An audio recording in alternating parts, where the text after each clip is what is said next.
എല്ലാ ഹാജിമാർക്കും നീ ഇജാബത്ത് നൽകണേ അല്ലാ.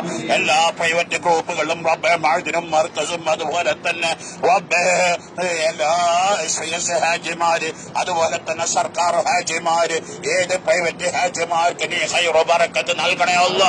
നീ സ്വീകരിക്കണേ അല്ലാ. റബ്ബേ നീ തട്ടിക്കളയല്ല അല്ലാ. റബ്ബേ എല്ലാവരുടെയും ഹജ്ജ് നീ കബൂലാക്കണേ അല്ലാ. റാഹത്തോടെ സന്തോഷത്തോടെ നാട്ടിലെത്തിക്കണേ അല്ലാ. റബ്ബേ ഞങ്ങളെ ഹജ്ജ് വളണ്ടിയർമാർ കൈസിഎഫ് അറസിയുടെ വളണ്ടിയർമാർ എല്ലാ ഫതുഹും നീ നൽകണേ അല്ലാ. അവരെത്രയോ ആഗ്രഹിച്ചു വരാൻ കഴിയാത്ത ജമാമിലും യാതൊരു എല്ലാവർക്കും നീ ഖൈറു ബറക്കത്ത് നൽകണേ അല്ലാ. യാ അല്ലാഹ് സുൽത്താൻ മശൈഖുന കാന്തപുര ഉസ്താദ് മഹാനായ റഈസുൽ ഉലമ സിദ്ദീഖ് ബാഫഖി തങ്ങൾ താജുൽ മുഹഖഖിൻ ചൈനക്കോട്ട് സമസ്ത കളീമിയത്തിലും 40 മുശാവറം പർവ റബ്ബേ ഞങ്ങളുടെ ഉലമായിനെ നീ ഒന്നിപ്പിക്കണേ അല്ലാ. ഉലമായിനെ നീ ഒന്നിപ്പിക്കണേ അല്ലാ. റബ്ബേ എല്ലാ ഭിന്നിപ്പുകളും നീ എടുത്തു മാറ്റണേ അല്ലാ. എല്ലാ വീടുകളും കുടുംബങ്ങളും നീ ഒത്തൊരുമ നൽകണേ.